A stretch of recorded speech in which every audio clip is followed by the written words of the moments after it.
Imagine that you're a cowboy riding across the plains. With your horse, you're able to cover a certain number of miles when you're riding for a certain number of hours. You know that if you ride your horse for 3 hours, you'll be able to reach town, which is 105 miles away. But can you use this information to figure out other distances if you're able to ride longer, or if you can only ride for a shorter amount of time? If you're able to construct a ratio using the distance that you've traveled and the number of hours that you've ridden, you can grow it out or shrink it and find yourself a pattern. But that pattern can't tell you everything. For instance, how far can you get if you ride for 10 hours? A step in the right direction, still not the answer that you're looking for your question.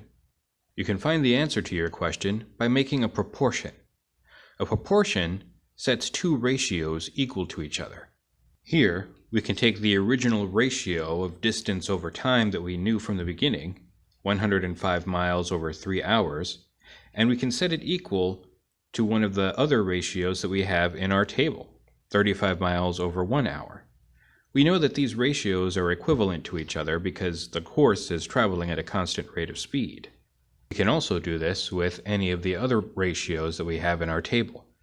We know that they're going to be equal to each other, again, because they share the same constant of proportionality, the same factor by which the distance grows for each hour that you continue riding your horse.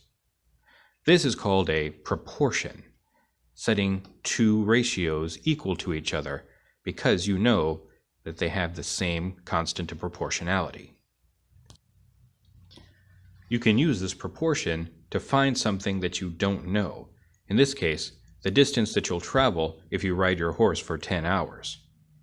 One thing you have to be sure of, though, is that across your proportion, you have to make sure that you're actually measuring the same things on the top and on the bottom. In this case, miles all across the top and hours all across the bottom. Likewise, you have to make sure that each ratio is consistent. For instance, on the left side of this proportion, we have our known quantities, how many miles we know we can travel in a known amount of time. On the right side, we have the variable that we're trying to solve, X number of miles for traveling 10 hours. Let's say you have a flagpole that's casting a shadow on the ground. You know that the shadow is 10 feet long, but you don't know how tall the flagpole is. You can actually compare it to something that you do know.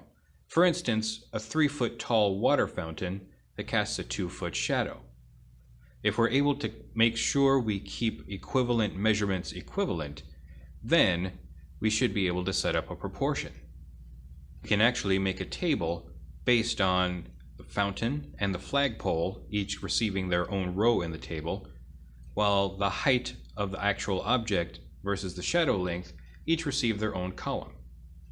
If we look at the fountain, we can see that it has a known height of 3 feet, and it has a shadow that is 2 feet long. The flagpole, meanwhile, has a shadow that is 10 feet long. Its height is still unknown to us, but we still have enough information here to set up a proportion. Making a proportion from a table like this is actually pretty easy, because all we have to do is transfer the numbers and keep them in their same position. Then we just draw lines for ratios and an equal sign in between them. Remember, you can arrange your proportion in any number of ways, as long as you're consistent with what goes across the top and bottom of your ratios and what you have for each ratio. If you want to, making a chart can probably help you keep it straight. That's all for now. Good luck!